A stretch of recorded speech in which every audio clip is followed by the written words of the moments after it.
आज जो है पहला शिफ्ट में पहला प्रश्न आया हुआ है कि अनुच्छेद 23 जो है ये किससे संबंधित है। ठीक है, तो अनुच्छेद 23 जो होगा ये मानव के दुर्व्यवहार हो गया और बलात्कार का प्रतिषेध हो गया। मतलब कहने का मतलब जो भी मतलब उससे काम करवाया जा रहा है उसके बदले उसे कुछ भी नहीं दिया जाता है तो उसी को कहा जाता है दुर्व्यवहार। ठीक है, तो ये जो कि पूछा गया है। चलिए अगला प्रश्न यहाँ पर आप देख सकते हैं कि कौन सा प्रश्न पूछा गया। तो अगला प्रश्न पूछा गया है कि अनुच्छेद 43 जो ये किससे संबंधित है। देखो अनुच्छेद 43 जो होता है कि राज्य के सभी कामगारों के लिए, ठीक है, निर्वाह योग्य मजदूरी और उचित जीवन स्तर सुनिश्चित करने का प्रयास करना। तो ये जो कि पूछा गया है। ठीक है, चलिए अगला प्रश्न यहाँ पे पूछा गया है कि धार्मिक स्वतंत्रता से संबंधित अनुच्छेद जो है ये कौन सा है। ठीक है, धार्मिक स्वतंत्रता से संबंधित अनुच्छेद यदि पूछे तो ये जो कि अनुच्छेद 25 से लेकर 28 तक हो जाएगा। ठीक है, कहाँ से कहाँ तक हो जाएगा, तो ये 25 से लेकर 28 तक जो कि ये आर्टिकल 25 से लेकर 28 तक जो कि ये हो जाएगा। चलिए अगला प्रश्न जो कि पूछा गया है कि अनुच्छेद 32 जो ये किससे संबंधित है। देखो 32 की यहाँ पर बात करें तो अनुच्छेद 32 जो ये संवैधानिक उपचार से संबंधित है। ठीक है, किससे संबंधित है, तो ये जो संवैधानिक उपचार से जो कि ये संबंधित हो जाएगा। ठीक है, संवैधानिक उपचार से। चलिए अगला प्रश्न यहाँ पर पूछा गया है कि मीराबाई चानू किस खेल से संबंधित है। ठीक है, मीराबाई चानू जो है यह किस खेल से संबंधित है, तो मीराबाई चानू जो है ये भारोत्तोलन से हो जाएगा। ठीक है, भारोत्तोलन से हो जाएगा, नहीं कि ये बिल्कुल सही जवाब इसका हो जाएगा। चलिए अगला प्रश्न यहाँ पर पूछा गया है कि मंडा त्योहार, ठीक है, मंडा त्योहार जो है ये किस राज्य से संबंधित है। देखिए मंडा त्योहार जो होता है ये किस राज्य में मनाया जाता है, तो देखो मंडा त्योहार जो होता है ये झारखंड राज्य में मनाया जाता है। ठीक है, कहाँ पर मनाया जाता है, तो ये जो झारखंड राज्य में मनाया जाता है। और यहाँ से हो सकता है अगले शिफ्ट में प्रश्न पूछ सकता है। देखो झारखंड राज्य से जैसे कि सरवोल हो गया, क्या सरउल, ठीक है, सरहुल हो गया, फगुआ हो गया, कर्मा पूजा हो गया और चंडी पर्व हो गया। मतलब ये सभी जो कि झारखंड का महत्वपूर्ण जो कि ये पर्व होता है, तो इसे भी आपको याद करके जो कि एग्जाम देने के लिए जाना है। चलिए अगला प्रश्न यहाँ पर पूछा गया है कि मोहिनी आट्टम, ठीक है, मोहिनी आट्टम शास्त्रीय नृत्य जो है किस राज्य से संबंधित है। ठीक है, मोहिनी आट्टम शास्त्रीय नृत्य जो है यह किस राज्य से संबंधित होगा, तो ये जो है कथकली से हो, केरल से हो जाएगा। कहाँ से हो जाएगा, केरल से हो जाएगा। और आपको ये भी पता होना चाहिए कि मोहिनी आट्टम शास्त्रीय नृत्य, ठीक है, ये केरल से, और केरल का और भी मतलब शास्त्रीय नृत्य होता है जैसे कि कथकली हो गया, कृष्णाट्टम हो गया। तो ये सभी जो कि आपको याद रखना। हो सकता है अगले शिफ्ट में जो कि यहाँ मोहिनी आट्टम ना दे करके जो है कथकली पूछ लेगा, ये तो कृष्णाट्टम पूछ लेगा। ठीक, तो इसे भी आपको याद कर लेना है। चलिए अगला प्रश्न यहाँ पर पूछा गया है कि कौन सी गैस जो है कम तापमान पर तरल अवस्था में पाई जाती है। मतलब ऐसा कौन सा गैस होता है जो कम तापमान पर भी जो तरल अवस्था में ही पाया जाता है, बताइए। ये ऐसा कौन सा गैस होता है जो कम तापमान पर भी जो तरल अवस्था में पाया जाता है, तो वो गैस जो होता है वो हीलियम गैस होता है। ठीक है, कौन सा गैस होता है, तो वो जो है हीलियम गैस जो कि ये होता है। तो चलिए देखते हैं अगला प्रश्न।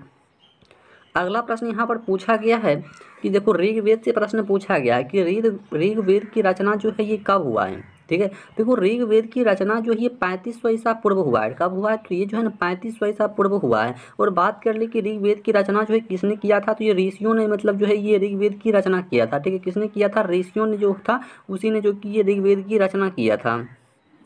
चलिए अगला प्रश्न यहाँ पर पूछा गया है कि कैबिनेट मिशन, ठीक है, कैबिनेट मिशन जो है ये भारत में कब आया है।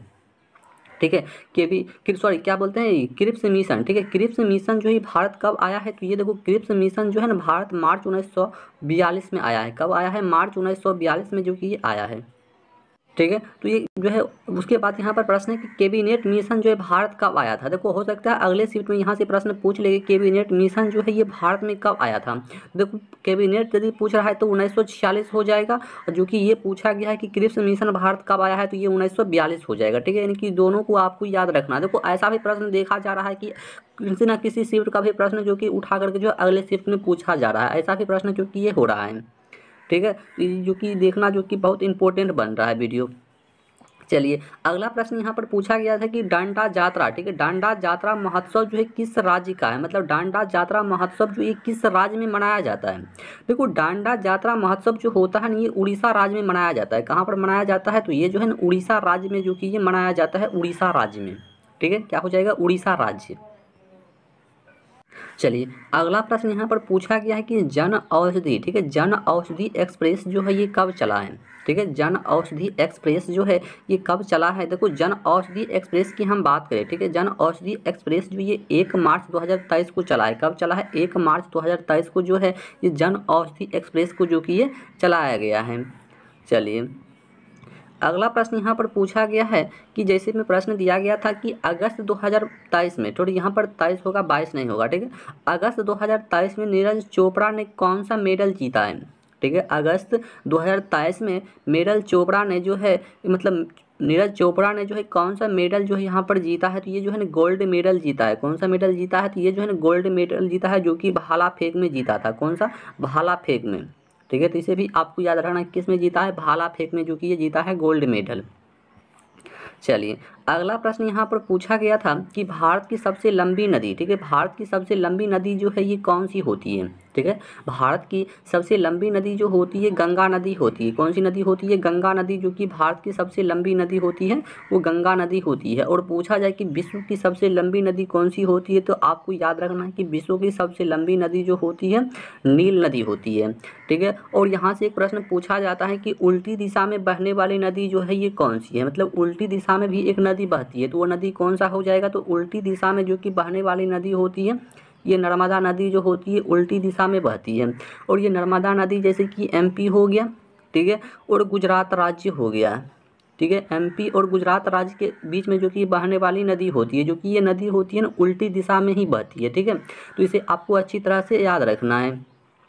चलिए और यहाँ से प्रश्न पूछा जा सकता है कि भारत में कौन सी नदी जो कि सबसे चौड़ी नदी है। देखो चौड़ी नदी की हम बात करें तो भारत में सबसे चौड़ी नदी जो होती है ब्रह्मपुत्र नदी होती है, ठीक है, कौन सी नदी होती है? तो चौड़ी नदी जो है ये ब्रह्मपुत्र नदी ही होती है, सबसे चौड़ी नदी, ठीक है, तो इसे आपको याद कर लेना है। चलिए अगला प्रश्न यहाँ पर पूछा गया था कि सबसे लंबा बांध जो है ये कौन सा है, यानी कि भारत का सबसे लंबा बांध की हम यहाँ पर बात करें तो कौन सा हो जाएगा। देखो भारत का सबसे लंबा बांध जो होता है ये हीराकुंड बांध होता है, ठीक है, कौन सा बांध होता है? तो ये हीराकुंड बांध जो कि भारत का सबसे लंबा बांध होता है। हो सकता है अगले सीट में यहाँ से प्रश्न पूछा जा सकता है कि हीराकुंड बांध जो है ये किस राज्य में स्थित है, ठीक है, हीराकुंड बांध जो है यह किस राज्य में स्थित है, तब जाकर के इसका आंसर क्या हो जाएगा। देखो हीराकुंड बांध जो है ये उड़ीसा राज्य में स्थित है, ठीक है, कहाँ पर स्थित हो जाएगा? तो हीराकुंड बांध जो है ये उड़ीसा राज्य में ही स्थित है, ठीक है, कहाँ पर स्थित है? ये उड़ीसा राज्य में, ठीक है। तो चलिए देखते हैं नेक्स्ट प्रश्न को। चलिए यहाँ पर आप देख सकते हैं कि अगला प्रश्न पूछा गया है कि भारत की सबसे मतलब लंबी दूरी तय करने वाला ट्रेन जो है ये कौन सी है, मतलब भारत में ऐसा कौन सा ट्रेन है जो कि सबसे लंबी दूरी तय करता है। देखो ये भी प्रश्न पूछा गया है। देखो भारत में सबसे लंबी दूरी तय करने वाला ट्रेन की हम बात करें तो ये विवेक एक्सप्रेस हो जाएगा, ठीक है, कौन सा गाड़ी हो जाएगा? तो ये विवेक एक्सप्रेस जो है भारत में सबसे लंबी दूरी तय करने वाली एक ट्रेन है, ठीक है, कौन सी ट्रेन है? तो विवेक एक्सप्रेस, ठीक है, तो इसे आपको याद रखना है विवेक एक्सप्रेस। चलिए अगला प्रश्न ये पूछा गया है कि राष्ट्रपति का निर्वाचन नीति किस अनुच्छेद में है। राष्ट्रपति का निर्वाचन नीति जो है यह किस अनुच्छेद में आता है। देखो राष्ट्रपति का निर्वाचन नीति जो होता है ये आर्टिकल 52 में आता है, ठीक है, कहाँ पर आता है? तो ये आर्टिकल 52 में जो कि ये आता है, ठीक है। तो आज तक इतना ही क्वेश्चन जो कि अभी तक में प्राप्त हो पाया है। तो चलिए मिलते हैं नेक्स्ट वीडियो में, तब तक के लिए जय हिंद।